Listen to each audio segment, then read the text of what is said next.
परमपूज्यं गुरुवरं अध्यक्षमहोदय, मान्याः विद्वांसः, छात्राः, सभ्याश्च, इतिहासपुराणाभ्यां वेदं सम्मुखब्रह्मये बिभेत्यल्पश्रुताद्वेदः मामयं दूषयेदिति इत्युक्तनिशा इतिहासपुराणानाम् अध्ययनेन विना वेदानाम् उपनिषदां च ज्ञानं दुष्करं भवति। तत्तु सर्वेषामपि विज्ञातमेव। परन्तु इतिहासपुराणयोः शुद्धस्य पाठस्य शोधनेन विना, शुद्धस्य च अर्थस्य च ज्ञानेन विना अयमाशयः न पूर्यते। सर्वेषामपि ग्रन्थानां शुद्धपाठस्य विषये कश्चन महान् प्रयासः करणीयः एव, मात्र विचारणीयमस्ति। भिन्नाः पाठाः इतिहासपुराणानाम् अस्मिन् देशे सर्वत्र प्रचलिताः वर्तन्ते। अतीव कष्टसाध्यमिदं पुराणानां शुद्धपाठस्य अन्वेषणं। यतः भागवत, रामायण, महाभारतानां प्रवचनानि, लेखनानि सप्ताह इत्यादिरूपेण सर्वत्र प्रचलन्ते। परन्तु अन्यपुराणानां पद्मपुराणं, स्कन्दपुराणं, विष्णुपुराणम् इत्यादि पुराणानां प्रवचनम् इत्यादि कार्यक्रमाः अत्यन्तविरलतया देशेऽस्मिन् प्रचलन्ते। अतः शुद्धपाठानां लभ्यता कथं सम्भवेदिति अत्र विचारणीयमस्ति। तत्रापि प्रयत्नः करणीयः एव। विशेषतस्तु रामायण, महाभारत, भागवत ग्रन्थानां शुद्धपाठस्य अन्वेषणस्य विषये, अर्थस्य अन्वेषणस्य च विषये अस्माभिः प्रयत्नः करणीयः अस्ति।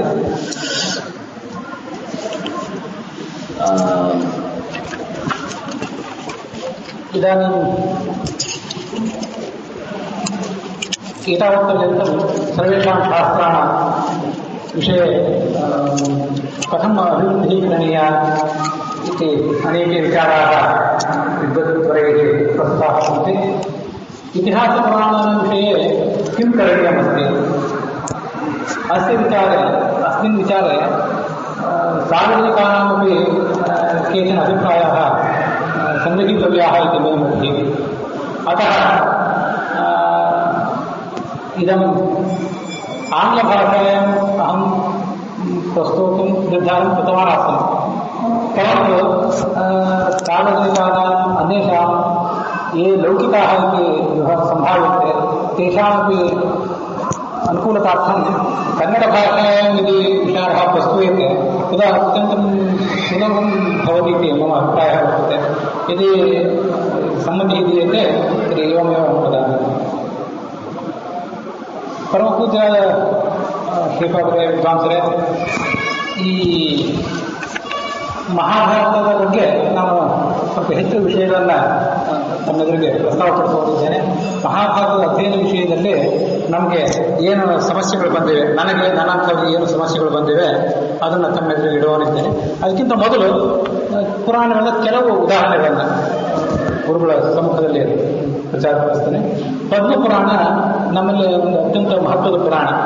ಆ ಪದ್ಮಪುರಾಣ ನಾನಾ ರೀತಿಯಾದ ಕಥೆಗಳನ್ನು, ನಾನಾ ರೀತಿಯಾದ ವಿಷಯಗಳ ಸಂಗ್ರಹಗಳನ್ನು ನಮಗೆ ಪ್ರಸ್ತುತಪಡಿಸ್ತದೆ. ಕೆಲವು ಕಥೆಗಳು ಬಹಳ ವಿಚಿತ್ರವಾಗಿ ಕಾಣಿಸ್ತವೆ, ಅಶ್ಲೀಲವಾಗಿ ಕಾಣಿಸ್ತವೆ ಕೂಡ. ಅಂಥ ಕೆಲವು ಕಥೆಗಳು ನಮಗೆ ಸರಿಯಾದಂಥ ನಿರೂಪಣೆ ಬೇಕು.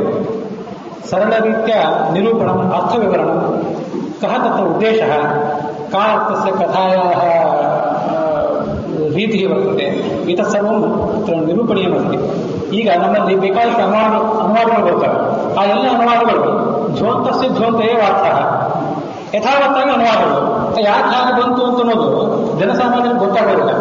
ಸಂಸ್ಕೃತ ವಿದ್ವಾಂಸರಿಗೆ ಕನ್ನಡದ ಅನುವಾದ ಬೇಕಾಗಿಲ್ಲ. Sanskrit scholars can understand the original granthas by reading the Sanskrit text themselves. But ನಮಗೆ ಜನಸಾಮಾನ್ಯರಿಗೆ ಬೇಕು. ಜನಸಾಮಾನ್ಯರಿಗೆ ನೀವು ಜ್ಯೋತಿಷ ಜ್ಯೋತಿಯ ಅಂತ ಅರ್ಥ ಬರೋದಿಲ್ಲ, ಅವರಿಗೆ ಏನೂ ಅರ್ಥ ಆಗೋದಿಲ್ಲ. ಪದ್ಮಪುರಾಣದ ಸೃಷ್ಟಿಕಾಂಡದ 26ನೇ ಅಧ್ಯಾಯದಲ್ಲಿ ಒಂದು ವಿಚಿತ್ರವಾದ ಕಥೆ, ಅದು ಶಿವ ಮತ್ತು ದೇವಿಗೆ ಸಂಬಂಧಪಟ್ಟದ್ದು. ನಾನು ಅದರಲ್ಲಿ ಪೂರ್ಣವಾಗಿ ಹೇಳಲಿಕ್ಕೆ ಸಾಧ್ಯ ಆಗೋದಿಲ್ಲ. ಶಿವ ದೇವಿಯನ್ನ ಒಬ್ಬ ರಾಕ್ಷಸನ ಸಂಹಾರಕ್ಕಾಗಿ ಕಳಿಸ್ತಾನೆ.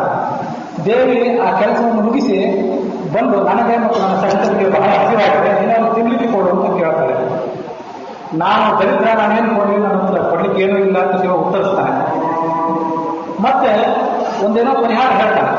ನಾನು ಅದನ್ನ ಪೂರ್ಣವಾಗಿ ಹೇಳಿಕ್ಕಾಗೋದಿಲ್ಲ. ಅದು ಕಥೆ ಮೇಲ್ನೋಟಕ್ಕೆ ತುಂಬಾ ಅತೀವವಾಗಿ ಕಾಣ್ತದೆ. ಇಂಥ ಕೆಲವು ಕಥೆಗಳನ್ನು ನಾವು ನೇರವಾಗಿ ಅನುವಾದ ಮಾಡಿದರೆ ನಾವೇನೋ ಮಾಡಿದಂತಲ್ಲ. ನಾವು ಪ್ರಕ್ಷಿಪ್ತ ಯಾವುದು ವಿಕ್ಷಿಪ್ತ ಯಾವುದು ಅಂತ ಅನ್ನೋದನ್ನ ಬಹಳ ಪ್ರಯತ್ನಪಟ್ಟು ಹುಡುಕ್ಬೇಕು. ಆದರೆ ಈಗಾಗಲೇ ಯಾವುದು ಪ್ರಕ್ಷಿಪ್ತ ಅಲ್ಲ ಅಂತ ತೀರ್ಮಾನ ಆಗಿದೆಯೋ ಅಂಥ ಕಥೆಗಳಿಗಾಗದು ಏನು ಅದರ ಹಿಂದಿನ ಅರ್ಥ, ಅದರ ಆಧ್ಯಾತ್ಮಿಕ ಅರ್ಥ ಏನು, ಅದರ ಸಾಂಕೇತಿಕ ಅರ್ಥ ಏನು, there must be a symbolic meaning that should be disclose to the general public. So ಅಂಥ ಕೆಲಸವನ್ನು ಮಾಡಬೇಕು. ಇದು ಪದ್ಮಪುರಾಣ, ವಿಷ್ಣು ಪುರಾಣ. ಈಗಾಗಲೇ ಶ್ರೀನಿವಾಚಾರ್ಯ ಹೇಳಿದರು, ವಿಷ್ಣು ಪುರಾಣದ ಒಂದು 20 ಆಯ್ದ ಶ್ಲೋಕಗಳಿಗೆ ಒಂದು ವಿಶೇಷವಾದ ಅರ್ಥವನ್ನು ಒಬ್ಬರು ಗ್ರಂಥಕಾರ ಬರೆದಿದ್ದಾರೆ ಅಂತ ಹೇಳಿದ್ರು. ಅಂಥ ಗ್ರಂಥಗಳ ಅನುವಾದ ಮತ್ತು ಅವರ ಯಾರು ಅಲ್ಲ ಬೇಡ ಮತ್ತೆ ಹೇಳ್ತೀನಿ, ಪ್ರತ್ಯೇಕವಾಗಿ ತಂದೆ ಜಾಸ್ತಿಯಾಗಿ ಹೇಳ್ತೀನಿ. ಅದೇ ನಾನು ಇದನ್ನೇ ಅಲ್ಲ, ಅದೇ ಈಗ ಪದ್ಮಪುರಾಣದ ಸೃಷ್ಟಿಖಂಡದ ಆ ಭಾಗಕ್ಕೆ ನಾನು ಹೇಳಬೇಕಾಗಿತ್ತು. ಅದು ಕಾಣಿಸೋದಿಲ್ಲ. ಅದು ಪೂರ್ಣ ಕಥೆ ನನಗೆ ಹೇಳಲಿಕ್ಕೂ ಇಲ್ಲಿ ಅನುಕೂಲ ಇಲ್ಲ. ಇಲ್ಲಿ ಬೇಡ, ಮತ್ತೆ ಹೇಳ್ತೀನಿ. ತಾವೆಲ್ಲರೂ ದೊಡ್ಡ ವಿದ್ವಾಂಸರು ಇದ್ದೀರಿ, ತಮಗೆ ನಾನು ಎತ್ತಿ ಹೇಳಬೇಕಾಗಿಲ್ಲ. ಅನುವಾದವನ್ನು ನೋಡಿದರೆ ಅದು ನಾನು ಮುಂದೆ ಮಹಾಭಾರತದ ಬಗ್ಗೆ ಮಾತಾಡುವಾಗ ಮತ್ತಷ್ಟು ಸ್ಪಷ್ಟವಾಗಿ ಗೊತ್ತಾಗ್ತದೆ. ಬೇರೆ ಬೇರೆ ಉದಾಹರಣೆ ಅಲ್ಲಿ ನೋಡಿ ಕ್ಲಿಯರ್ ಆಗ್ತದೆ. ಇದು ಪದ್ಮಪುರಾಣ ಪುರಾಣದ ಬಗ್ಗೆ ಯಾವುದು ಕಾಳಿದಾಸೇನ ಅಭಿಜ್ಞಾನ ಶಾಕುಂತಲಂ ರಚಿತಂ ತತ್ರ ಸಹ ದುರ್ವಾಸಃ ಶಾಪವೃತ್ತಾಂತಂ ಸ್ವೀಕೃತವಾನಸ್ತೆ. ಸತು ಶಾಪವೃತ್ತಾಂತಃ ಬಂಗಾಳಿಯೇ ಪದ್ಮಪುರಾಣೇ ಲಭ್ಯತೆ. ವಿ ವಾಂಟ್ ಟು ಸಿ, ನಾವೇ ನೋಡಬೇಕಾಗಿದೆ. ಇದು ಕಾಳಿದಾಸನ ಅಭಿಜ್ಞಾನ ಶಾಕುಂತಲದಿಂದ ಪದ್ಮಪುರಾಣಕ್ಕೆ ಹೋಯಿತು, ಬಂಗಾಳಿ ಪದ್ಮಪುರಾಣಕ್ಕೆ ಹೋಯಿತು, ಆ ಬಂಗಾಳಿ ಪದ್ಮಪುರಾಣದಿಂದ ಇಲ್ಲಿಗೆ ಬಂತು. ಇಂಥ ಕೆಲವು ಸಂಗತಿಗಳನ್ನ ವಿಮರ್ಶೆ ಮಾಡಬೇಕು. ಕೆಲವು ತಮ್ಮಂಥ ಹಿರಿಯ ವಿದ್ವಾಂಸರಿಗೆ ಈಗಾಗಲೇ ತೀರ್ಮಾನ ಆಗಿರಬಹುದು. ನನ್ನಂಥವರಿಗೆ, ಸಣ್ಣ ವಿದ್ವಾಂಸರಿಗೆ ಮತ್ತು ಜನಸಾಮಾನ್ಯರಿಗೆ ಇದರ ಬಗ್ಗೆ ಒಂದು ಇನ್ನೂ ಕೂಡ ಸ್ಪಷ್ಟವಾದಂಥ ವಿವರಣೆಯನ್ನು ಕೊಡಬೇಕು. ಸಮಯ ಅಲ್ಪ ಇರುವುದರಿಂದ ನಾನು ಉಳಿದ ಪುರಾಣಗಳ ಬಗ್ಗೆ ಹೆಚ್ಚು ಗಮನ ಕೊಡೋದಿಲ್ಲ. ಮಹಾಭಾರತದ ಬಗ್ಗೆ ನಾನು ಒಂದು ಗಮನವನ್ನು ಕೊಡಬೇಕು ಅಂತ ಅಪೇಕ್ಷೆ ಪಡ್ತೀನಿ. ಈ ಮಹಾಭಾರತದಲ್ಲಿ ವಿ ಸೌತ್ ಇಂಡಿಯನ್ ಸ್ಕಾಲರ್ಸ್, ದಕ್ಷಿಣ ಭಾರತದ ನಾವು ವಿದ್ವಾಂಸರು ದಕ್ಷಿಣ ಭಾರತದ ಪಾಠವೇ ಉಚಿತವಾದ ಪಾಠ ಅಂತ ಹೇಳ್ತಾ ಬಂದಿರ್ತೀವಿ. ಮಂಗಲ ಶ್ಲೋಕವನ್ನು ಪ್ರಾರಂಭ ಮಾಡಿಕೊಂಡು ಈ ಶ್ಲೋಕವನ್ನು ನಾರಾಯಣ ಸುರಗಣಂ ಅನ್ನುವ ಪಾಠ ಏನಿದೆ ಅದೇ ಮಂಗಲ ಶ್ಲೋಕ ಹೊರತು ನಾರಾಯಣನ ನಮಸ್ಕೃತ್ಯ ಅನ್ನುವ ಶ್ಲೋಕ ಮಂಗಲ ಶ್ಲೋಕ ಅಲ್ಲ ಅಂತ ನಾವು ಹೀಗೆ ಹೇಳ್ತಾ ಬಂದಿದ್ದೀವಿ. ಆದರೆ ದಕ್ಷಿಣ ಭಾರತದ ಪಾಠ ಏನಿದೆ ಅದರಲ್ಲೂ ಕೆಲವು ಸಮಸ್ಯೆಗಳು ಕಾಣ್ತವೆ ನಮಗೆ. ಅದನ್ನ ತಮ್ಮ ಎದುರಿಗೆ ಇಡ್ತೇನೆ. ಈ ಉತ್ತರ ಭಾರತದ ಪಾಠದಲ್ಲಿ ಕೆಲವು ಔಚಿತ್ಯಗಳಿವೆ, ದಕ್ಷಿಣ ಭಾರತದ ಪಾಠದಲ್ಲಿ ಕೆಲವು ಸಮಸ್ಯೆಗಳು ಕಾಣ್ತವೆ. ಅದನ್ನು ಹೇಳ್ತೇನೆ. ಈ ವನಪರ್ವದಲ್ಲಿ ತಮಗೆಲ್ಲರಿಗೂ ಪರಿಚಿತವಾಗಿರುವಂಥ ಕಥೆ. ದುರ್ಯೋಧನ ದುರ್ವಾಸ ಋಷಿಗಳನ್ನು ಪಾಂಡವ ಹತ್ರ ಕಳಿಸ್ತಾನೆ.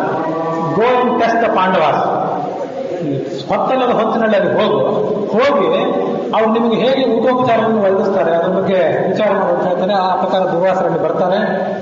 ದ್ರೌಪದಿ ಹೆದರ್ತಾಳೆ, ಕೃಷ್ಣನನ್ನ ನೆನಪು ಮಾಡ್ಕೊಳ್ತಾನೆ. Krishna comes there and finds a piece of vegetable there in the ಪಫೆ ಪಾತ್ರ. So everybody will be happy. Krishna ಭೀಮಸೇನನ್ನ ಕಳಿಸ್ತಾನೆ, ಹೋಗಿ ದುರ್ವಾಸನ ಕಳ್ಕೊಂಡು ಬಾ. ಇದು ದಕ್ಷಿಣ ಭಾರತದ ಪಾಠದಲ್ಲಿ ಕಂಡುಬರುವಂಥ ಅಂಶ. ಉತ್ತರ ಭಾರತದ ಪಾಠದಲ್ಲಿ ಕೃಷ್ಣ ಭೀಮಸೇನನ್ನು ಕಳಿಸೋದಿಲ್ಲ, ಸಹದೇವನನ್ನು ಕಳಿಸ್ತಾರೆ. That is more natural. ತಮ್ಮ ಅಭಿಪ್ರಾಯ ಅಂತ ಹೇಳಬೇಕು. ಯಾಕಂದ್ರೆ ಸಹದೇವ ಜೂನಿಯರ್ ಆದಂಥ ಸಹದೇವರನ್ನ ಇಂಥ ಬೇರೆ ಬೇರೆ ಕೆಲಸಗಳಿಗೆ ನಿಯುಕ್ತಗೊಳಿಸಿದ್ದು ಮಹಾಭಾರತದ ಉದ್ದಕ್ಕೂ ಅನೇಕ ಕಡೆ ಕಂಡು ಬರ್ತದೆ. ಭೀಮಸೇನನ್ನು ಕಳಿಸ್ತಾನೆ, ದುರ್ವಾಸ ಋಷಿಯನ್ನು ಕಳ್ಕೊಂಡು ಬಾ ಅಂತ ಹೇಳುವ ಸಂಗತಿ ಏನಿದೆ ಅದು ದಕ್ಷಿಣ ಭಾರತದ್ದಾದರೂ ಕೂಡ ನಮ್ಮ ಮನಸ್ಸಿಗೆ ಅಂತ ನಾನು ಹೇಳ್ಕೊಳ್ಳೋದಿಲ್ಲ, ಕೆಲವರಿಗೆ ಅದು ಸರಿ ಅನಿಸುತ್ತದೆ. ಭೀಮಸೇನ ಬಹಳ ಬಲಿಷ್ಠ, ಆ ದುರ್ವಾಸನನ್ನ ದಬಾಯಿಸಿ ಕರ್ಕೊಂಡು ಬಂದವನು ಅಂತ ಅಭಿಪ್ರಾಯ ಇದ್ದಿರಬಹುದು. I don't know. Bhimsena is stronger than Sahadeva. So Bhimsena is sent to bring that Durvasa. Maybe Dakshina Bharata version is also correct. But Sahadeva is junior most. So there is a complete possibility that Krishna has sent Sahadeva himself rather than Bhimsena. ಇದು ಒಂದು ಸಂಗತಿ. ಮತ್ತೊಂದು ಸಂಗತಿ ಇದೆ, ಅದು ವಿರಾಟ ಪರ್ವದ ಕೊನೆಯಲ್ಲಿ ಬರ್ತದೆ. ವಿರಾಟ ಪರ್ವದಲ್ಲಿ ಅರ್ಜುನ ಮತ್ತೆ ಉತ್ತರ ಕುಮಾರ ಇವರಿಬ್ಬರು ಕೂಡ ಯುದ್ಧವನ್ನು ಮುಗಿಸ್ತಾರೆ. ಯುದ್ಧದಲ್ಲಿ ಜಯ ಗಳಿಸ್ತಾರೆ. ಯುದ್ಧದಲ್ಲಿ ಜಯ ಗಳಿಸಿ ಮರಳಿ ಬರ್ತಾರೆ. ಅರ್ಜುನ ಉತ್ತರ ಕುಮಾರನಿಗೆ ತಾಕೀತು ಮಾಡ್ತಾನೆ, ನೀನು ಬೃಹನ್ನಳೆ ಯಾರು ಅನ್ನೋದನ್ನ ಯಾರಿಗೂ ಹೇಳಬಾರ್ದು, ಮತ್ತೆ ಈ ಯುದ್ಧದಲ್ಲಿ ಗೆದ್ದದ್ದು ಉತ್ತರ ಕುಮಾರ ಅಂತಲೇ ಹೇಳಬೇಕು. ಇಷ್ಟು ತಾಕೀತು ಮಾಡಿರ್ತಾನೆ. ಇಷ್ಟು ತಾಕೀತು ಮಾಡಿದ್ರು ಈ ಉತ್ತರ ಕುಮಾರ ಕೌರವರಿಗೆ ಅದನ್ನ ವಿಷಯವನ್ನು ಹೊರಗಡೆ ಬಿಡ್ತಾನೆ. ಇದು ದಕ್ಷಿಣ ಭಾರತದ ಪಾಠದಲ್ಲಿದೆ. ಉತ್ತರ ಭಾರತದ ಪಾಠದಲ್ಲಿ ಈ ವಿಷಯವನ್ನು ಹೊರಗೆಡುವುದಿಲ್ಲ. ಹಾಗಾಗಿ ಉತ್ತರ ಭಾರತದ ಪಾಠ, ಆ ಪಾಠದ ಪ್ರಕಾರ ಅರ್ಜುನ ಕೊಟ್ಟಂತಹ ಎಚ್ಚರಿಕೆಯಿಂದ ಚಾಚು ತಪ್ಪದೆ ಉತ್ತರ ಕುಮಾರ ಪಾಲಿಸಿದ್ದು ಕಂಡು ಬರ್ತದೆ. ಅದು ಹೆಚ್ಚು ಸಹಜ ಅಂತ ಕಾಣಿಸ್ತದೆ ನನಗೆ. ಇದು ಕೆಲವು ವಿಷಯಗಳು. ಇನ್ನೊಂದು ಬಹಳ ಮಹತ್ವದ ವಿಷಯ ಇದೆ, ಅದೊಂದನ್ನು ತಮ್ಮೆಲ್ಲರಿಗೆ ಪ್ರಸ್ತುತಪಡಿಸ್ತೇನೆ. ಇವತ್ತು ಬೆಳಗ್ಗೆ ಮತ್ತು ಕಳೆದ ದಿವಸ ಪ್ರಶ್ನೋತ್ತರಕ್ಕೆ ಒಂದು ಅವಕಾಶ ಬೇಕು. ಈ ಸಂಗತಿ ನಾನು ಪ್ರಸ್ತುತಪಡಿಸುವ ಸಂಗತಿ ಏನಿದೆ, ಇದು ಕೂಡ ಪ್ರಶ್ನೋತ್ತರಕ್ಕೆ ಅವಕಾಶ ಮಾಡಿಕೊಡುವಂತಹ ಒಂದು ಸಂಗತಿ ಅಂತ ಕಾಣಿಸ್ತದೆ. ಮದ್ದಿನ ಬಾಯಿ ಬೆಂಕಿ ಇಟ್ಟಂತೆ ಕಾಣಿಸ್ತದೆ, ಇಡುವ ಒಂದು ಪ್ರಯತ್ನದಂತೆ. ನಮ್ಮಲ್ಲಿ ಉತ್ತರ ಭಾರತದ ಪಾಠದಲ್ಲಿ ನಾಹಂ ವರಯಾಮಿ ಸೂತಂ ಅಂತ ದ್ರೌಪದಿ ಹೇಳಿದ್ಕೊಂಡು ಬರ್ತದೆ. ದ್ರೌಪದಿ ಸ್ವಯಂವರ ಸಂದರ್ಭದಲ್ಲಿ ನಾಹಂ ವರಯಾಮಿ ಸೂತಂ ಅಂತ ದ್ರೌಪದಿ ಹೇಳಿದ್ಕೊಂಡು ಬರ್ತದೆ. ದಕ್ಷಿಣ ಭಾರತದ ಪಾಠದಲ್ಲಿ ಅದು ಕಾಣಿಸೋದಿಲ್ಲ. ಮತ್ತು ದಕ್ಷಿಣ ಭಾರತದ ಪಾಠದಲ್ಲಿ ಕರ್ಣ ವಿಫಲನಾಗಿತ್ತು. ಆ ಷರತ್ತೇನಿತ್ತು, ದ್ರೌಪದಿಯನ್ನು ಪಡೀಲಿಕ್ಕೆ ಬೇಕಾದಂಥ ಷರತ್ತೇನಿತ್ತು, ಅದನ್ನು ಈಡೇರಿಸೋದ್ರಲ್ಲಿ ಆತ ವಿಫಲ ಆಗಿದ್ದು ದಕ್ಷಿಣ ಭಾರತದ ಪಾಠದಲ್ಲಿ ಕಂಡುಬರ್ತದೆ. ಇದನ್ನೆಲ್ಲ ನೋಡಿ ನಾವು ದಕ್ಷಿಣ ಭಾರತದ ವಿದ್ವಾಂಸರು ಲೇಖನಗಳಲ್ಲಿ ಮತ್ತು ನಮ್ಮ ಪ್ರವಚನಗಳಲ್ಲಿ ನಾವೇನು ಸಮರ್ಥನೆ ಮಾಡ್ತೇವೆ ಅಂದರೆ, ಈ ನಾಹಂ ವರಯಾಮಿ ಸೂತಂ ಅನ್ನೋದು ಪೂರ್ಣವಾಗಿ ಪ್ರಕ್ಷಿಪ್ತ ಅಂತ ಸಮರ್ಥನೆ ಮಾಡ್ತೇವೆ. ಆದರೆ ಅದು ಆ ಪ್ರಕ್ಷಿಪ್ತ ಅಂತ ಸಮರ್ಥನೆ ಮಾಡಲಿಕ್ಕೆ ತೋರಿಸುವಂಥ ಕಾರಣಗಳೇನಿವೆ, ನಾನು ಪ್ರಕ್ಷಿಪ್ತ ಹೌದೋ ಇಲ್ಲೋ ಅಂತ ಅನ್ನೋದನ್ನು ಪೂರ್ಣವಾಗಿ ಇಲ್ಲಿ ನಿರ್ಧಾರ ಮಾಡಲಿಕ್ಕೆ ಹೊರಟಿಲ್ಲ, ಅದು ನನ್ನ ಯೋಗ್ಯತೆಗೆ ಮೀರಿದ್ದು.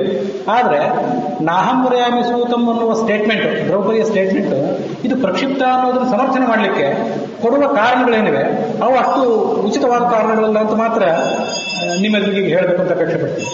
ಒಂದನೇದಾಗಿ ಕರ್ಣನೇ ವಿಫಲನಾದ ದಕ್ಷಿಣ ಭಾರತದ ಪಾಠದಲ್ಲಿ ಮತ್ತು ತಾತ್ಪರ್ಯ ನಿರ್ಣಯಕ್ಕೆ ಅನುಸಾರವಾಗಿ ಕರ್ಣ ವಿಫಲನಾದ್ದರಿಂದ ನಾಹಂ ವರಯಾಮಿ ಸೂತಂ ಅಂತ ಹೇಳುವ ಚಾನ್ಸ್ ಇಲ್ಲ, ಹೇಳುವಂಥ ಅವಕಾಶವಿಲ್ಲ ಅಂತ ಒಂದು ಕಾರಣ.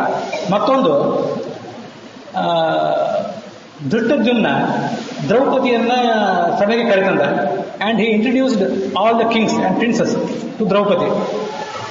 ಆ ಸಮಯದಲ್ಲಿ ಅವನು ಇಂಥದೇ ಕುಲದವರು ವರಿಸಬೇಕು, ಇಂಥದೇ ಕುಲದವರು, ಇಂಥದೇ ವಂಶದವರು, ಇಂಥದೇ ಹಿನ್ನೆಲೆಯವರು ಇಲ್ಲಿ ಪ್ರಯತ್ನ ಪಡಬೇಕು ಅನ್ನೋದನ್ನೇನು ನಿರ್ದಿಷ್ಟವಾಗಿ ಹೇಳಲಿಲ್ಲ. ಇದು ಎರಡನೇ ಕಾರಣ. ಮೂರನೇ ಕಾರಣ, after the Swayamvara is completed, ದೃಪದನ ಪುರೋಹಿತ ಪಾಂಡವರ ಹತ್ರ ಹೋಗ್ತಾನೆ. ಪಾಂಡವರ ಹತ್ರ ಹೋಗಿ ನೀವು ಯಾರು, ನಿಮ್ಮ ವಂಶ ಎಂಥದ್ದು, ನಿಮ್ಮ ಕುಲ ಎಂಥದ್ದು, ನಿಮ್ಮ ಗೋತ್ರ ಎಂಥದ್ದು ಅಂತೆಲ್ಲ ಕೇಳ್ತಾನೆ. ಆಗ ಯುಧಿಷ್ಠಿರ ನಗತ ಉತ್ತರ ಕೊಡ್ತಾನೆ. ಆಗ ಕುಲದ ಪ್ರಶ್ನೆ ಬರಲಿಲ್ಲ. ಸ್ವಯಂವರ ನಡೆಯುವ ಸಂದರ್ಭದಲ್ಲಿ ಕುಲ ಗೋತ್ರ ಇದ್ಯಾವುದೋ ಪ್ರಶ್ನೆ ಬರಲಿಲ್ಲ. ಅದು ಈಗ ಯಾಕೆ ಬಂತು ಅಂತ ಆ ಪುರೋಹಿತನಿಗೆ ಮಾರುತ್ತರ ಕೊಡ್ತಾನೆ. ಮಾರುತ್ತರ ಕೊಟ್ಟು ಕೊನೆಯ ಸಮಾಧಾನ ಮಾತು ಹೇಳ್ತಾನೆ, ಏನು ವಿಚಾರ ಮಾಡಬೇಡಿ, ಎಲ್ಲವೂ ನಿಮ್ಮ ಅಪೇಕ್ಷೆಯಂತೆ ನಡೆದಿವೆ, ಒಬ್ಬ ಕುಲೀನರಾದಂಥ ನಾವು ಇದನ್ನ ಕೆಲಸವನ್ನು ಮಾಡಿದ್ದೇವೆ ಅಂತ ಸೂಕ್ಷ್ಮವಾಗಿ ಉತ್ತರ ಕೊಡ್ತಾರೆ. ಅಷ್ಟಾದರೂ ತಾವು ಪಾಂಡವರು ಅಂತ ಅನ್ನೋದನ್ನು ಅವನು ಅಲ್ಲಿ ಹೇಳೋದಿಲ್ಲ. ಅದು ಮುಂದೆ ದ್ರುಪದನ ಅರಮನೆಯಲ್ಲೇ ಬಹಿರಂಗ ಆಗ್ತದೆ ಆ ವಿಷಯ. ಇವಿಷ್ಟೆಲ್ಲ ಸಂಗತಿಗಳನ್ನು ನಾವು ದಕ್ಷಿಣ ಭಾರತದ ವಿದ್ವಾಂಸರು ಆ ನಾಹಂ ವರಯಾಮಿ ಸೂತಂ ಅಂತನ್ನೋದು ಪ್ರಕ್ಷಿಪ್ತ ಅಂತ ಅನ್ನೋದ್ರ ಬಗ್ಗೆ ಅನ್ನೋದನ್ನು ಸಮರ್ಥನೆ ಮಾಡಲಿಕ್ಕೆ ಉಪಯೋಗ ಮಾಡ್ತೀವಿ. ಆದರೆ ನನ್ನ ಕೆಲವು ಸಮಸ್ಯೆಗಳು ಅದ್ರ ಬಗ್ಗೆ. ಕರ್ಣ ವಿಫಲನಾಗ್ತಾನೋ ಬಿಡ್ತಾನೋ ಅದು ಮುಂದಿನ ವಿಷಯ. ಕರ್ಣ ಅಲ್ಲಿ ಮೊದಲು ಬಂದಾಗ, ಆ ಸಭೆಗೆ ಬಂದು ಪ್ರಯತ್ನ ಪಡೋದಕ್ಕಿಂತ ಮುಂಚೆ ಆತ ಎದ್ದು ನಿಂತಾಗ ದ್ರೌಪದಿಗೆ ಏನಾದರೂ ಆತಂಕ ಆಯಿತೇ ಇಲ್ಲವೇ? ಈತ ಒಂದು ವೇಳೆ ಸಫಲನಾಗಿಬಿಟ್ರೆ ಮುಂದಿನ ಗತಿ ಏನು? ಅವಳಿಗೆ ಆತಂಕ ಆಯ್ತೇ ಇಲ್ವೇ? ಆತಂಕ ಆಗೋದು ಸಹಜವೋ ಅಸಹಜವೋ ಅಂತ ನಂದೊಂದು ಮನಸ್ಸಿನ ಪ್ರಶ್ನೆ. ಮನುಷ್ಯ ಸ್ವಭಾವಕ್ಕನುಸಾರವಾಗಿ ನೋಡಿದರೆ ಅದು ಸಹಜವೇ. ಈತ ಸಫಲನಾಗಿಬಿಟ್ರೆ ಇವನಿಗೆ ನಾನು ಮಾಲೆ ಹಾಕಬೇಕಾಗ್ತದೆ, ಮುಂದ್ಗತಿ ಏನು ಅಂತ ಅವಳಿಗೊಂದು ಆತಂಕ ಆಯಿತು. ಅವಳಿಗೆ ಯಾಕೆ ಆತಂಕ ಸಹಜ ಅಂತಂದ್ರೆ, ಆ ಆತಂಕ ಅವ್ರ ಅಪ್ಪನಿಗೂ ಬಂದಿತ್ತು. ಈ ಸ್ವಯಂವರ ಮುಗಿದ ಮೇಲೆ ಪುರೋಹಿತನನ್ನು ಕಳಿಸಿದ, ಮತ್ತೆ ಧೃಷ್ಟದ್ಯುಮ್ನನ್ನು ಕಳಿಸಿದ. ಅದು ಯಾರು ನೋಡು, ಈ ದ್ರೌಪದಿಯನ್ನು ಗೆದ್ದವರು ಒಳ್ಳೆ ಕುಲದಲ್ಲಿ ಹುಟ್ಟಿದವರು ಅಥವಾ ಮತ್ತೆ ಯಾರು, ಅದನ್ನು ಗಮನಿಸಬಹುದು ನೀನು ಅಂತ ಅವ್ನು ಹೇಳಿ ಕಳಿಸ್ತಾನೆ. ಯಾಕಂದ್ರೆ ಯಾರು ನೀಚ ಕುಲದವನು ನನ್ನ ಮಗಳನ್ನು ಮದುವೆಯಾಗಿ ತನ್ನ ಕಾಲನ್ನು ನನ್ನ ತಲೆಯ ಮೇಲಿಟ್ಟು ನನಗೇನೋ ಅಪಮಾನ ಮಾಡಿದ್ನೋ ಹೇಗೆ, ಇವೆಲ್ಲ ಅಲ್ಲಿ ಶ್ಲೋಕಗಳಿವೆ ಮಹಾಭಾರತದಲ್ಲಿ. ಹೀಗೆ ತಂದೆಗೆ ಒಂದು ಆತಂಕ ಇತ್ತು. ವಸ್ತುತಃ ಅವನಿಗೆ ತಾನು ಮಾಡಿದ ಯಜ್ಞಕ್ಕನುಸಾರವಾಗಿ ಧೃಷ್ಟದ್ಯುಮ್ನ ದ್ರೌಪದಿಯನ್ನು ಪಡೆದದ್ದರಿಂದ ನಿಶ್ಚಿತವಾಗಿ ಪಾಂಡವರನ್ನೇ ಅರ್ಜುನನನ್ನೇ ಅವಳು ಮದುವೆಯಾಗಿದ್ದಾಳೆ ಅನ್ನುವಂಥ ಒಂದು ಕಲ್ಪನೆ ಇತ್ತು. ಆದರೆ ಆತಂಕ ಸಹಜ ಮನುಷ್ಯನಿಗೆ. ಆ ಪ್ರಕಾರ ಅವನಿಗೆ ಆತಂಕ ಇತ್ತು. ತಂದೆಗೆ ಆತಂಕ ಇದ್ದು ಸಹಜ ಅಂದಮೇಲೆ ಮದುವೆ ಆದ ಹುಡುಗಿಗೆ ಆತಂಕ ಇರೋದು ಇನ್ನೂ ಸಹಜ. ಮತ್ತೆ ಹಿಂದೆ ಅಸ್ತ್ರವಿದ್ಯಾ ಪ್ರದರ್ಶನದ ಸಮಯದಲ್ಲೇ ಈ ಆತಂಕ ಇತ್ತು ಅಲ್ಲೆಲ್ಲರಿಗೂ. ಅರ್ಜುನನ ಜೊತೆಗೆ ಕರ್ಣ ಯುದ್ಧ ಮಾಡಬೇಕಾಗಿತ್ತು, ದ್ವಂದ್ವ ಯುದ್ಧ ಮಾಡುವ ಸಂದರ್ಭದಲ್ಲಿ ನೀನು ಯಾವ ಕುಲದವನು, ಯಾವ ಕುಲಕ್ಕೆ ಸಂಬಂಧಪಟ್ಟವನು ಅಂತನೋ ಪ್ರಶ್ನೆ ಅಲ್ಲಿ ಬಂದಿತ್ತು. ವಸ್ತುತಃ ದ್ವಂದ್ವ ಯುದ್ಧ ಅಂತ ಅನ್ನೋದು ಇಡೀ ಜೀವಮಾನಕ್ಕೆ ಸಂಬಂಧಪಟ್ಟದ್ದೇನಲ್ಲ. ಅಷ್ಟರಲ್ಲಿ ಒಂದು ಅರ್ಧ ಗಂಟೆ, 1 ಗಂಟೆ ಕೆಲಸ ಅದು ದ್ವಂದ್ವ ಯುದ್ಧ ಅನ್ನೋದು. ಮದುವೆ ಅನ್ನೋದು ಇಡೀ ಜೀವನಕ್ಕೆ ಸಂಬಂಧಪಟ್ಟದ್ದು. ಆ ಕಟ್ಟಿಕೊಂಡು ಮನುಷ್ಯನ ಜೊತೆಗೆ ಇಡೀ ಜೀವಮಾನ ಬಾಳಬೇಕಾದದ್ದು. ಅಸ್ತ್ರವಿದ್ಯಾ ಪ್ರದರ್ಶನದಲ್ಲೇ ಅಲ್ಲಿ ಕೂತವರಿಗೆ ಈ ಕರ್ಣನೇ ಹಿಂಗೆಲ್ಲ ಏನು ಅನ್ನುವಂಥ ಪ್ರಶ್ನೆ ಬಂದಿತ್ತು. ಅಂಥ ಪ್ರಶ್ನೆ ಅಲ್ಲಿ ಬಂದಿತ್ತು ಅಂದಮೇಲೆ ಮದುವೆ ಆಗಬೇಕಾದ ವಧುವಿಗೆ ಈತ ಸೂತ ಒಂದು ವೇಳೆ ಈ ಷರತ್ತಿನಲ್ಲಿ ಸಫಲ ಆಗಿಬಿಟ್ರೆ ನಾನು ನಿಮಗೆ ಮಾಲೆ ಹಾಕಬೇಕಾಗ್ತದೆ, ಮುಂದೇನು ಗೊತ್ತೇನು ಅಂತ ಆತಂಕ ಅವಳಿಗೆ ಬಂದಿರೋದು ಸಹಜ ಅಂತ ನನಗನ್ನಿಸ್ತದೆ. ಹೀಗೆ ಸಹಜವಾಗಿರೋದ್ರಿಂದ ನಾಹಂಪುರಯಾಮ ಸೂತಮ್ಮ ಅಂತ ಅವಳು ಹೇಳಿದ್ಲು. ಮುಂದೇನಾಯಿತು ಅಂತಂದ್ರೆ ಇವನು ನಾನು ಇಲ್ಲಿ ಪ್ರಯತ್ನ ಪಡ್ಲಿಕ್ಕೆ ಬಂದಿದ್ದೇನಲ್ಲ, ನನಗಾಗಿ ಬಂದಿಲ್ಲ, ನೀನು ನನ್ನನ್ನು ಮದುವೆ ಆಗಬೇಕಾಗಿಲ್ಲ, ನಾನಿಲ್ಲಿ ದುರ್ಯೋಧನಿಗಾಗಿ ಬಂದಿದ್ದೇನೆ ಅಂತ ಹೇಳಿದ. ಹಾಗಾದ್ರೆ ನೀವು ಇಲ್ಲಿ ನಿಮ್ಮ ಪ್ರಯತ್ನ ಮುಂದುವರಿಸಬಹುದು ಅಂತ ಸಭೆಯಿಂದ ಅನುಮತಿ ದೊರಕಿತು. ಅವನು ಪ್ರಯತ್ನ ಪಟ್ಟ, ಆದರೆ ವಿಫಲನಾದ. ಹೀಗೆ ಉತ್ತರ ಭಾರತದ ಪಾಠದಲ್ಲಿ ಕಂಡುಬರುವಂತಹ ನಾಹಂಪುರಯಾಮ ಸೂತಮ್ ಅನ್ನೋದೇನಿದೆಯಲ್ಲ ಅದು ಬಹಳ ಸಹಜವಾದದ್ದು. ಅದು ಮೊದಲು ನಡೆಯಿತು. ಆಮೇಲೆ ನಡೆದಿದ್ದು ದಕ್ಷಿಣ ಭಾರತದ ಪಾಠದಲ್ಲಿರುವಂತಹ ಕರ್ಣನ ವೈಫಲ್ಯ. ಇದೆರಡನ್ನು ಜೋಡಿಸಿಬಿಟ್ರೆ ಆ ಇಡೀ ಒಟ್ಟಾರೆ ಕಥಾ ಇಲ್ಲದೆ ತುಂಬಾ ಅರ್ಥಪೂರ್ಣ ಆಗ್ತದೆ ಅಂತ ನಮಗೆ ಅನಿಸಿದೆ ಅದನ್ನೆಲ್ಲ ಓದಿದಾಗ. ಈ ಒಂದು ವಿಷಯವನ್ನ ತಮ್ಮೆದುರಿಗೆ ಪ್ರಸ್ತಾವಪಡಿಸಿದ್ದೀನಿ. ಇನ್ನೂ 2 ಸಾಧ್ಯತೆಗಳು. ಕರ್ಣ ಆ ಸಭೆಯಲ್ಲಿ ದ್ರೌಪದಿಯನ್ನ ಗೆಲ್ಲುವಂತಹ ಒಂದು ಸಭಾ ಏನಿತ್ತು, ಸ್ವಯಂವರ ಏನಿತ್ತು, ಅಲ್ಲಿ ಬಂದಾಗ ತನ್ನ ಉದ್ದೇಶ ಏನಿತ್ತು ಅಂತ ಅನ್ನೋದನ್ನ ಬಹಿರಂಗಪಡಿಸಿದ ಸಾಧ್ಯತೆ ಒಂದು. ಅಥವಾ ಒಂದು ದಿವಸ ಮುಂಚಿತವಾಗಿ ಸಭೆಗೆ ಯಾವಾಗಲೂ ಸಾಮಾನ್ಯವಾಗಿ ಆ ಊರಿಗೆ ರಾಜರು ಮತ್ತು ರಾಜಕುಮಾರರು 2 ದಿವಸ ಮುಂಚಿತವಾಗಿ ಬಂದಿರ್ತಾರೆ. ಮುಂಚಿತವಾಗಿ ಬಂದವರು ಕರ್ಣನು ಕೂಡ ಬಂದಿದ್ದಾನೆ ಅಂತ ಸಂಬಂಧಪಟ್ಟವರಿಗೆ ಗೊತ್ತಾದ್ರೆ ಇದು ಯಾತಕ್ಕೆ ಬಂದಿದ್ದಾನೆ, ಉದ್ದೇಶ ಏನು, ಕೇವಲ ದುರ್ಯೋಧನಿಗೆ ಬೆಂಗಾವಲಾಗಿ ಬಂದಿದ್ದಾನೋ ಅಥವಾ ಬೇರೆ ಏನಾದರೂ ಉದ್ದೇಶ ಇದೆಯೋ ಅಂತ ಉಳಿದವರಿಗೆ ಒಂದು ವಿಚಾರ ಮೂಡೋದು ಸಹಜ. ಹಾಗಾಗಿ ಸ್ವಯಂವರಕ್ಕಿಂತ ಮುಂಚಿತವಾಗಿ 1 ದಿವಸ ಮುಂಚಿತವಾಗಿ ನಾನಿಲ್ಲಿ ದ್ರೌಪದಿಯನ್ನು ಒರೆಸಲಿಕ್ಕಾಗಿ ಬಂದಿಲ್ಲ, ಗೆದ್ದರೆ ದ್ರೌಪದಿಯನ್ನ ದುರ್ಯೋಧನಿಗೆ ಕೊಡ್ಲಿಕ್ಕಾಗಿ ಬಂದಿದ್ದೇನೆ ಅಂತ ಆತ ಮೊದಲೇ ಹೇಳಿದ್ದಿರ್ಬೇಕು. ಯಾಕಂದ್ರೆ ಇನ್ಸಲ್ಟ್ ಅನ್ನು ತಪ್ಪಿಸ್ಕೊಳ್ಬೇಕಾಗಿತ್ತು ಅವನಿಗೆ. ಕರ್ಣನಿಗೆ ಜೀವಮಾನದಲ್ಲಿ ಅನೇಕ ಬಾರಿ ಇನ್ಸಲ್ಟ್ಗಳಾಗಿದ್ದವು. ಇಂಥ ಎಲ್ಲ ಇನ್ಸಲ್ಟ್ಗಳ ಆಗಿರೋದ್ರಿಂದ ಅದನ್ನ ಆತ ತಪ್ಪಿಸ್ಕೊಳ್ಳುವ ದೃಷ್ಟಿಯಿಂದ 1 ದಿವಸ ಅಥವಾ 2 ದಿವಸ ಮುಂಚಿತವಾಗಿಯೇ ಈ ಸಂಬಂಧಪಟ್ಟಂತ ವಿಷಯವನ್ನು, ತನ್ನ ಉದ್ದೇಶ ಏನು ಅಂತ ಅನ್ನೋದನ್ನ ಸಂಬಂಧಪಟ್ಟ ಅಧಿಕಾರಿಗಳಿಗೆ ಹೇಳಿದ್ದಾನೆ ಅಂತಂದು ಉಚಿತ. ಇಲ್ಲದೆ ಹೋದ್ರೆ ಅವತ್ತಿನ ದಿವಸ ಆದರೂ ಆ ಸಂದರ್ಭದಲ್ಲಿ ಆದರೂ ನನ್ನ ಉದ್ದೇಶ ಏನಂದ್ರೆ ದ್ರೌಪದಿಯ ಮದುವೆ ಆಗೋದಲ್ಲ, ಹೀಗೇನೆ ದುರ್ಯೋಧನಿಗೆ ಒಪ್ಪಿಸೋದು, ಇದು ನನ್ನ ಉದ್ದೇಶ ಅಂತ ಅವನು ಹೇಳಿರ್ಬೇಕು. ಹೀಗೆ ಉತ್ತರ ಭಾರತದ ಪಾಠದಲ್ಲಿರುವಂತಹ ನಾಹಂಪುರಯಾಮ ಸೂತಮ್ ಅನ್ನುವ ಸ್ಟೇಟ್ಮೆಂಟ್ ಮತ್ತೆ ಕರ್ಣನ ವೈಫಲ್ಯ ಇವೆರಡನ್ನು ಜೋಡಿಸಿಕೊಂಡ್ರೆ ಒಂದು ಉತ್ತಮವಾದ ಅರ್ಥ ಬರುತ್ತದೆ ಅಂತ ನನಗನಿಸಿತು. ಒಂದೇ ನಿಮಿಷ, ಇದನ್ನ ಆಚಾರ್ಯರು ದುರ್ಯೋಧನಾರ್ಥೇ ಕರ್ಣ ಅಂತೇಳಿ ದುರ್ಯೋಧನಾರ್ಥೆಯನ್ನು ಶಬ್ದ ಪ್ರಯೋಗ ಮಾಡಿ ಸೂಚಿಸಿದ್ದಾರೆ ಅಂತ ನನಗನ್ನಿಸ್ತು. ಇಷ್ಟರ ಮೇಲೂ ಹೀಗೆ ಕಥೆ ನಡೆದಿದೆ ಅಂತ ನಾನು ಹೇಳ್ತಿಲ್ಲ, ನನ್ನಂಥ ಯೋಗ್ಯತೆಗೆ ಮೀರಿದ್ದದು. ಮತ್ತೆ ಹಿರಿಯ ವಿದ್ವಾಂಸರು ದೊಡ್ಡವರನ್ನು ಮಾಡಬೇಕು. ಆದ್ದರಿಂದಲೇ ನಮ್ಮ ಕಾಲದ ಶ್ರೇಷ್ಠ ವಿದ್ವಾಂಸರು ಕೂಡ ನಾಹಂಪುರಯಾಮ ಸೂತಮ್ ಅಂತ ಪ್ರಕ್ಷಿಪ್ತ ಅಂತ ಹೇಳಿಯೂ ನಾಹಂಪುರಯಾಮ ಸೂತಮ್ ಅನ್ನೋ ಸ್ಟೇಟ್ಮೆಂಟ್ನಲ್ಲಿ ಒಂದು ಸ್ವಾರಸ್ಯ ಇದೆ ಅಂತ ಹೇಳ್ತಾರೆ. ಇದನ್ನು ಗಮನಿಸಬೇಕು. ಇದನ್ನ ಆ ಪ್ರವಚನಗಳನ್ನ ಮತ್ತೆ ಮಹಾಭಾರತದ ಉತ್ತರ ಭಾರತದ ಪಾಠ, ದಕ್ಷಿಣ ಭಾರತದ ಪಾಠ ಇದನ್ನೆಲ್ಲ ಕೇಳಿದಾಗ ನನಗೆ ಇಂಥ ಒಂದು ಭಾವನೆ ಬಂತು. ನಿಶ್ಚಿತವಾಗಿ ನಾನು ಹೀಗೆ ಆಗಿರ್ಬೇಕು ಅಂತ ಹೇಳಿದಾಗ, ಆದ್ರೆ ಯಾಕೆ ದ್ರೌಪದಿಗೊಂದು ಆತಂಕ ಸಹಜ ಅಲ್ವಾ? ಕರ್ಣ ಅಲ್ಲಿ ಬಂದಾಗ ಆಕೆ ಸುಮ್ಮನೆ ಇದ್ಲ. ಕರ್ಣ ನಿನ್ನನ್ನು ಒರೆಸಲಿಕ್ಕಾಗಿ ಬಂದಿಲ್ಲ, ದುರ್ಯೋಧನಿಗೆ ಕೊಡ್ಲಿಕ್ಕಾಗಿ ಈ ಪ್ರಯತ್ನ ಪಡ್ತಿದ್ದಾನೆ ಅಂತ ಯಾರು ಅವಳಿಗೆ ಹೇಳಬೇಕು. ಇಲ್ಲ ಕರ್ಣನೇ ಹೇಳಬೇಕು. 1 ದಿವಸ ಮುಂಚಿತವಾಗಾದ್ರೂ ಹೇಳಬೇಕು, ಆ ದಿವಸವಾದ್ರೂ ಹೇಳಬೇಕು. ಇಲ್ಲದೆ ಹೋದ್ರೆ ಅವಳಿಗೆ ಆತಂಕವೇ ಆಗಿಲ್ಲ, ನಿರಾತಂಕವಾಗಿದ್ಲು ಅಂತ ಅನ್ನೋದು ಕನ್ವಿನ್ಸ್ ಆಗುವಂಥ ವಿಚಾರ ಅಲ್ಲ. ಆಚಾರ್ಯ ತಾವೇನೋ ಹೇಳಬೇಕು.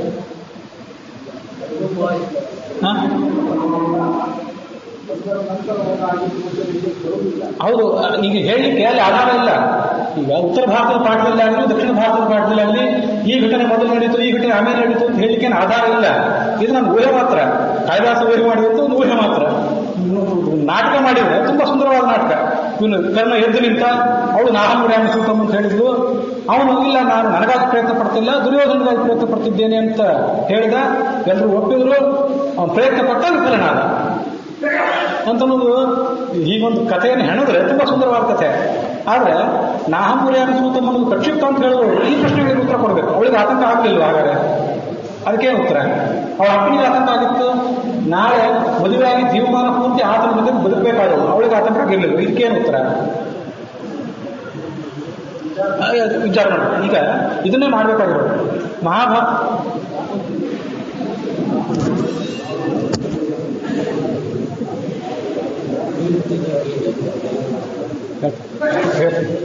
ಮುಗಿಸ್ತೇನೆ. ಕೆಲವೇ 4-5 ನಿಮಿಷದಲ್ಲಿ ಮುಗಿಸ್ತೇನೆ.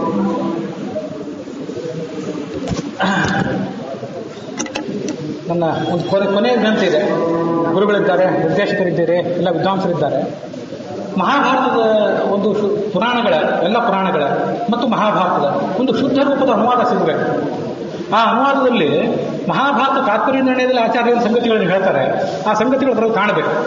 ಕಾಲ ವ್ಯತ್ಯಾಸ, ಪುರುಷ ವ್ಯತ್ಯಾಸ, ಸ್ಥಳ ವ್ಯತ್ಯಾಸ ಇತ್ಯಾದಿಗಳನ್ನೆಲ್ಲ ಆಚಾರ್ಯ ಹೇಳ್ತಾರೆ. ರಾಜಕುಮಾರರ ಅಸ್ತ್ರವಿದ್ಯಾ ಪ್ರಸಂಗದಲ್ಲಿ ಕರ್ಣ ಭೀಮ ಮತ್ತು ದುರ್ಯೋಧನರ ಮುಖಾಮುಖಿ ಮೊದಲು, ಕರ್ಣಾರ್ಜುನರ ಮುಖಾಮುಖಿ ಆ ಬಳಿಕ. ಇದು ಮಹಾಭಾರತದಲ್ಲಿ. ಆದರೆ ತಾತ್ಪರ್ಯ ನಿರ್ಣಯದಲ್ಲಿ ಕರ್ಣಾರ್ಜುನರ ಮುಖಾಮುಖಿ ಮೊದಲು, ಭೀಮ ದುರ್ಯೋಧನರ ಮುಖಾಮುಖಿ ಆಮೇಲೆ. ಅದಕ್ಕೊಂದು ಔಚಿತ್ಯ ಇದೆ. ಇವತ್ತಿನ ಮಹಾಭಾರತದಲ್ಲಿ ಉತ್ತರ ಭಾರತ, ದಕ್ಷಿಣ ಭಾರತ ಎಲ್ಲ ಪಾಠಗಳಲ್ಲಿ ದುರ್ಯೋಧನ ಒಂದು ಸವಾಲು ಹಾಕ್ತಾನೆ. ನಾನು ಈ ಕರ್ಣನಿಗೆ ಪಟ್ಟಾಭಿಷೇಕ ಮಾಡ್ತೇನೆ, ಅವನನ್ನು ರಾಜನನ್ನಾಗಿ ಮಾಡ್ತೇನೆ, ಅವನು ದ್ವಂದ್ವ ಯುದ್ಧ ಮಾಡಲಿ, ಈ ನನ್ನ ಕಾರ್ಯವನ್ನು ತಡೆಯುವವರು ಯಾರಾದರೂ ಇದ್ರೆ ಯುದ್ಧಕ್ಕೆ ಬರಲಿ ಅಂತ ಒಂದು ಸವಾಲು ಹಾಕ್ತಾನೆ. ಆ ಸವಾಲಿಗೆ ಯಾರೂ ಉತ್ತರ ಕೊಟ್ಟದ್ದು ಮಹಾಭಾರತದ ಕಂಡು ಬರೋದಿಲ್ಲ. ಆದರೆ ತಾತ್ಪರ್ಯ ನಿರ್ಣಯದಲ್ಲಿ ಕರ್ಣಾರ್ಜುನರ ಮುಖಾಮುಖಿಯೇ ಮೊದಲು, ಭೀಮ ದುರ್ಯೋಧನರ ಮುಖಾಮುಖಿ ಆಮೇಲೆ. ಕರ್ಣಾರ್ಜುನರ ಮುಖಾಮುಖಿ ಆಗುವ ಕೊನೆಯ ಸಂದರ್ಭದಲ್ಲಿ ದುರ್ಯೋಧನಿಗೆ ಸವಾಲು ಹಾಕ್ತಾನೆ. ಕೂಡಲೇ ಭೀಮ ಗದೆ ತಗೊಂಡು ಯುದ್ಧಕ್ಕೆ ಬರ್ತಾನೆ. ಆಮೇಲೆ ಅವ್ರ ನಡುವೆ ಸ್ವಲ್ಪ ಯುದ್ಧ ಆಗೋ ಹೊತ್ತಿಗೆ ಅಶ್ವತ್ಥಾಮ ಬಂದದನ್ನು ತಡೀತಾರೆ. ಹೀಗೆ ಭೀಮ ದುರ್ಯೋಧನ ಮುಖಾಮುಖಿ ಆಮೇಲೆ ಇಟ್ಕೊಂಡು ಆಚಾರ್ಯನು ಹೇಳಿದ್ದಾರೆ, ನಡೆದ ಫ್ಯಾಕ್ಟನ್ನು ಹೇಳಿದ್ದಾರೆ. ಅದರಲ್ಲಿ ಭೀಮನ ಪಾತ್ರಕ್ಕೊಂದು ತುಂಬಾ ಸೌಂದರ್ಯ ಬಂದಿದೆ. ಅವನು ಭೀಮನ ಪಾತ್ರಕ್ಕೊಂದು ನ್ಯಾಯ ಒದಗಿಸಿದೆ. ಅದು ನಮ್ಮ ಮಹಾಭಾರತ ಕಾಣೋದಿಲ್ಲ. ಹೀಗೆ ನಾವು ಅನುವಾದ ಮಾಡಿದರೆ ಇಂಥದ್ದೊಂದು ಶುದ್ಧವಾದಂಥ ಅನುವಾದ ಕಾರ್ಯ ಸಂಶೋಧನಾ ವತಿಯಿಂದ ನಾವು ಹಮ್ಮಿಕೊಳ್ಬೇಕು ಅಂತ ನನ್ನದೊಂದು ಆಲೋಚನೆ ಇದೆ. ಅದರಲ್ಲಿ ಆಚಾರ್ಯ ಹೇಳಿದಂಥ ಸಂಗತಿಗಳನ್ನು ಸೇರಿಸಬೇಕು. ಆಚಾರ್ಯ ತಾತ್ಪರ್ಯ ನಿರ್ಣಯದಲ್ಲಿ ಹೇಳಿದ ಸಂಗತಿಗಳನ್ನು ನೀವು ಇಲ್ಲಿ ಸೇರಿಸದೆ ಹೋದ್ರೆ ಅದನ್ನು ಪ್ರತ್ಯೇಕವಾಗಿ ಪ್ರಿಂಟ್ ಮಾಡಿದರೆ, ಆ ಕಡೆ ತಾತ್ಪರ್ಯ ನಿರ್ಣಯ, ಈ ಕಡೆ ಮಹಾಭಾರತ ಪ್ರಿಂಟ್ ಮಾಡಿದರೆ, ನೀವು ಪ್ರಿಂಟ್ ಔಟ್ ಮಾಡಬೇಕು. ಪ್ರತ್ಯೇಕವಾಗಿ ಉಪಲಬ್ಧ ಇದ್ದರೆ ನಾವೇ ತಗೊಂಡು ಓದ್ತೇವೆ.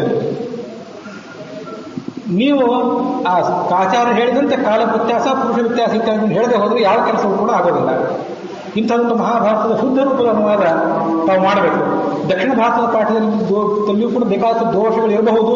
ವಿಶೇಷತಃ ಲಕ್ಷಾಲಂಕಾರದಲ್ಲಿ ಲಕ್ಷಾಲಂಕಾರದ ದೋಷಗಳೇನು ಅಂತ ಅನ್ನೋದನ್ನು ಗುರುಗಳಲ್ಲಿ ನಾನು ತಿರುಪತಿ ಕ್ಷೇತ್ರದಲ್ಲಿ ಸಂಕ್ಷಿಪ್ತವಾಗಿ ವಿವರಿಸಿದ್ದೆ. ಸಮಯ ಇಲ್ಲದ್ರಿಂದ ಅದನ್ನು ಹೇಳೋದಿಲ್ಲ. ಲೇಖನದಲ್ಲಿ ಅದನ್ನು ವಿಸ್ತಾರವಾಗಿ ಬರೀತೇನೆ. ಇವೆಲ್ಲ ಸಾಧ್ಯತೆಗಳನ್ನು ಗಮನದಲ್ಲಿಟ್ಟುಕೊಂಡು ಮಹಾಭಾರತದ ಶೋಧ ಕಾರ್ಯ ಮತ್ತು ಸಂಶೋಧನಾ ಕಾರ್ಯ ನಡೆಯಬೇಕು. ಕೊನೆಯದಾಗಿ ತಮ್ಮ ಸಂಶೋಧನಾ ಸಂಸ್ಥೆ ವತಿಯಿಂದ ಪ್ಲೀಸ್ ಫೌಂಡ್ ಎ ವಾಚ್ಡಾಗ್ ಕಮಿಟಿ, ಕಾವಲು ನಾಯಿ ಸಮಿತಿ ಅಂತ ಒಂದು ಸಮಿತಿ ಮಾಡಿರಿ. ನಮಗೆ ನಾನು ನಿರ್ದೇಶಕರಿಗೆ ಬಹಳ ವರ್ಷದಿಂದ ಹೇಳಿದೆ. ಯಾಕೆಂದರೆ ಒಂದು 10 ವರ್ಷದ ಹಿಂದೆ ಸುಧಾ ಪತ್ರಿಕೆಯಲ್ಲಿ, ಕನ್ನಡದ ಸುಧಾ ಪತ್ರಿಕೆಯಲ್ಲಿ ಸಿದ್ಧಗಂಗೆಯ ಕಂಬಾಳು ಅನ್ನೋ ಒಂದು ಮೈಥಿಲಿ ಅಂತ ರಾಮಾಯಣದ ಬಗ್ಗೆ ಒಂದು ಧಾರಾವಾಹಿ ಪ್ರಕಟ ಆಗಿತ್ತು. ಬಹಳ ಕೆಟ್ಟದಾಗಿತ್ತು. ಅದು ಓದಿ ಸಂಕಟಪಟ್ಟಿದ್ದು. ನಾನು ತುಂಬಾ ಜನ ಸಂಕಟಪಟ್ಟಿರ್ಬೋದು. ಸಿದ್ಧಗಂಗೆಯ ಕಂಬಾಳು ಅನ್ನೋರು ಬರೆದದ್ದು ಮೈಥಿಲಿ ಅನ್ನೋ ಹೆಸರಿನ ಒಂದು ಧಾರಾವಾಹಿ. ಅದ್ರ ಓದಿ ನನಗೂ ಸಂಕಟ ಆಗಿತ್ತು, ಎಷ್ಟೋ ಜನರಿಗೆ ಸಂಕಟ ಆಗಿತ್ತು. ಅದ್ರ ಬಗ್ಗೆ ಏನಾದರೂ ಉತ್ತರ ಬರೀಬೇಕು ಅಂತ ಅಪೇಕ್ಷೆ ಪಡ್ತಿದ್ದೆ. ಪ್ರಾಯ ನಮ್ಮೆಲ್ಲಕ್ಕಿಂತ ಹೆಚ್ಚು ಸಂಕಟ ಸ್ವಾಮಿಗಳಿಗಾಗಿತ್ತು. ಅದಕ್ಕೆ ಅವರು ಒಂದು 10 ಪೇಜಿನ ಲೇಖನ ಬರೆದು, ಅದವರಿಗೆ ಗುರುಗಳಿಗೆ ನೆನಪಿಗೆ ತಾವು ಒಂದು 10 ಪೇಜಿನ ಲೇಖನ ಸುಧಾರಣೆ ಬರೆದಿದ್ರಿ. ಆ ಲೇಖನವನ್ನು ದೋಷಗಳನ್ನು ತೋರಿಸಿದ್ರಿ ಮತ್ತು ಇಂಥ ಕೆಟ್ಟ ಲೇಖನವನ್ನು ಸುಧಾರಣೆ ನೀವು ಪ್ರಕಟ ಮಾಡಿದ್ದೀರಿ, ನನಗೆ ಬಹಳ ವಿಷಾದ ಆಗಿದೆ ಅಂತ ತಾವು ಸ್ಪಷ್ಟಪಡಿಸಿದ್ರಿ. Actually Swamiji is too busy to do all these things. We, his disciples, do it. ವಿಶುದ್ಧಿ ಅದಕ್ಕೋಸ್ಕರ ತಾವೊಂದು ಕಾವಲು ನಾಯಿ ಸಮಿತಿ ಅಂತ ಮಾಡ್ರಿ. ಇವತ್ತು ಎಲ್ಲ ಥರದ ಲೇಖನಗಳು, ಗ್ರಂಥಗಳು, ಕಾದಂಬರಿಗಳು ಎಲ್ಲ ಸುಲಭವಾಗಿ ಎಲ್ಲ ಕಡೆ ಸಿಗುವಂತಿವೆ. ವಿದ್ಯುನ್ಮಾನದ ಅನುಕೂಲ ಇದೆ. ಆ ಕಾವಲು ನಾಯಿ ಸಮಿತಿಯ ಸದಸ್ಯರು let them bark and bite. ಭಾರತೀಯ ಸಂಸ್ಕೃತಿಗೆ ಯಾರು ಅಪಚಾರ ಮಾಡ್ತಾರೆ ಅವರು ನೋಡಿ ಬಗಳ್ಳಿ ಕಚ್ಚಲಿ ಅಂಥದನ್ನು ನೀವು ಸಂತೋಷ ದೋಷದಿಂದ ಮಾಡಿದರೆ ನಮ್ಮ ಕೈಯಿಂದ ಅಂತ ಒಂದು ಅಲ್ಪ ಸೇವೆಯನ್ನು ನಾನು ಕೂಡ ಮಾಡಲಿಕ್ಕೆ ಸಿದ್ಧ ಇದ್ದೇನೆ. ಅದು ಪರಮ ಪೂಜ್ಯರಾದಂಥ ಇಬ್ಬರು ಗುರುಗಳ ಅನುಗ್ರಹದಿಂದ ಅದು ಆಗ್ತದೆ ಅಂತ ನಾನು ಭಾವಿಸಿದ್ದೇನೆ. ಹೀಗೆ ಇತಿಹಾಸ ಪುರಾಣಗಳ ಬಗ್ಗೆ ಶುದ್ಧ ಪಾಠದ ದಕ್ಷಿಣ ಭಾರತದ ಪಾಠ, ಉತ್ತರ ಭಾರತದ ಪಾಠ ಜೊತೆ ಗೊಡವೆ ಬೇಡ, ಅದು ಅಷ್ಟು ಸರಿ ಆಗಲಿಕ್ಕಿಲ್ಲ. ಇದ್ರ ಬಗ್ಗೆ ಎಲ್ಲ ಹಿರಿಯ ವಿದ್ವಾಂಸರಿದ್ದೀರಿ, ತಮ್ಮ ಅಭಿಪ್ರಾಯ ಇದ್ದೇ ಇದೆ. ನಾನು ನನಗನ್ಸಿದ್ದನ್ನು ಹೇಳಿದೆ. ಶಿಷ್ಯೋಪಿ ಪೂರ್ವ ಪಕ್ಷಸ್ಥಃ ತದೇ ಮಾತೃ ಬ್ರುವನ್ ನೈವ ದುಷ್ಯತ್ಯ ಸತ್ಯೇನ ಸ್ಥಿರತ್ವಾರ್ಥಂ ಹಿ ತದ್ವಚಃ ಸ್ಥಿರತ್ವಾರ್ಥಂ ಹಿ ಮಧ್ವಚಃ. ತಾವು ವಿಷಯ ಮಂಡನೆ ಮಾಡಲಿಕ್ಕೆ ಅದೊಂದು ತೀರ್ಮಾನ ಕೊಡ್ಲಿಕ್ಕೆ ನೀವಿದ್ದೀರಿ. ವಿಷಯ ಏನು ಅಂತ ಹೇಳಿದೆ. ಶುದ್ಧ ಪಾಠ ಮತ್ತು ಶುದ್ಧವಾದಂಥ ಅನುವಾದ ಅದು ಬರಲಿ. ಮುಖ್ಯವಾಗಿ ಕಾವಲು ನಾಯಿ ಸಮಿತಿಯ ರಚನೆ ಆಗುವಂಥ ಕಾರ್ಯ ಗುರುಗಳ ಅನುಗ್ರಹದಿಂದ ನಡೆಯಲಿ ಅಂತ ಹೇಳಿ 26 ನಿಮಿಷ ಮಾತ್ರ ತಗೊಂಡು ನಾನು ಈ ಮಾತನ್ನು ಇಲ್ಲಿ ಮುಕ್ತಾಯ ಮಾಡ್ತೇನೆ. ಇದರಲ್ಲಿ ದೋಷಗಳಿದ್ದರೆ ಗುರುಗಳಿದ್ದಾರೆ, ಹಿರಿಯ ವಿದ್ವಾಂಸರಿದ್ದಾರೆ, ಅವರೆಲ್ಲರೂ ಕೂಡ ಪರಾಮರ್ಶೆ ಮಾಡಬೇಕು ಅಂತ ಹೇಳಿ ನನ್ನ ಈ ಮಾತನ್ನು ಮುಕ್ತಾಯ ಮಾಡ್ತೇನೆ.